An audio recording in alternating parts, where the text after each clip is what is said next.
Governor Kean established New Jersey's Governor's School to inspire the state's most talented young minds. His lasting commitment to supporting young people continues to shape generations of leaders today.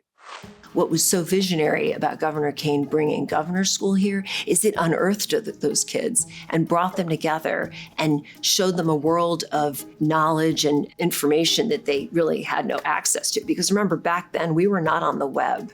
The thing that's true all the way through, including today, is that a program like that shows kids that we are recognizing and appreciating talent, and that society needs that talent because those are the kids who are going to go on and solve the problems that affect our quality of life.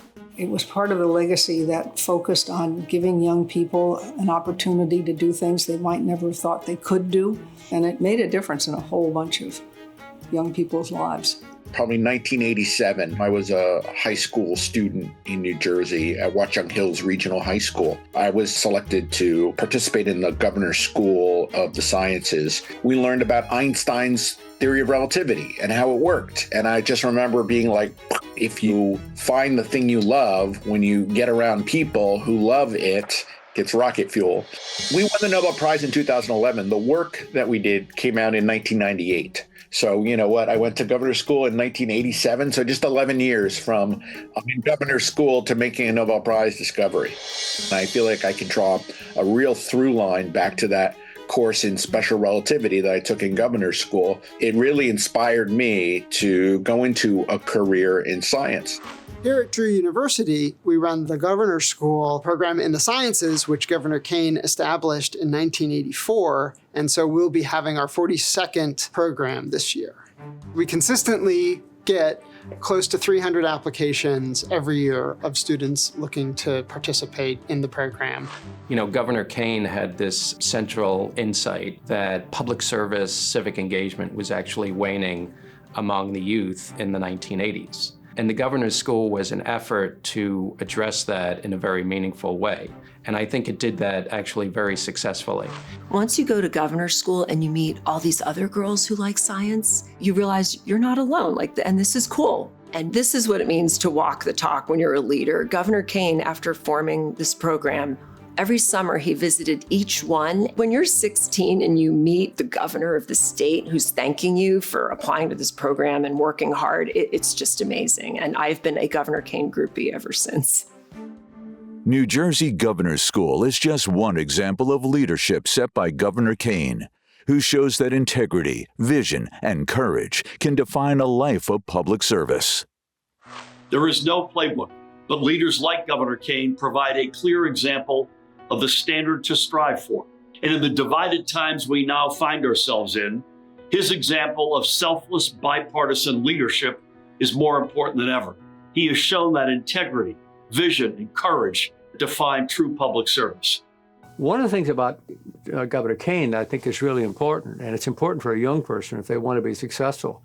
Governor Kean was determined. It was something he wanted to do, and he stayed with it until either he got it done or he failed. And he was unafraid to say that failure was a part of the process. You're not going to always succeed. Sometimes you're going to fail. We need to be reaching out and getting young people involved early in the process, join into the process and work on public policy.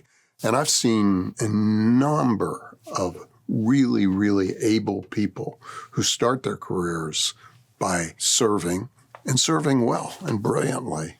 You can be successful in politics and be a good human being. You don't have to be mean. You don't have to be hyper-partisan. You don't have to be vindictive. You always hold out a higher goal that we can share, that we all want to work toward. And then we might disagree occasionally on specifics on how to get to that goal, but you never question who we are as Americans or what we believe and the values that we hold. And that's a lesson for young people, too. You don't have to be a divisive figure and so forth or say nasty things about everybody else in order to win and get things done. He is a very genuinely kind individual. And if we had as many kind people in government as Tom, we might not have the problems that we have today. Remember, 1,787 votes. There was no reason to believe that he was going to become the most popular governor of my lifetime, but he did. And he did because he understood both the power and the possibility of politics. He did it through his own hard work and his willingness to sacrifice for the people who elected him. And I think he deserves a lot of credit for that. So I would tell the kids, first of all, know what you believe. And second, have the courage of your convictions and wherever you are. And don't let fear intimidate you from saying what you believe.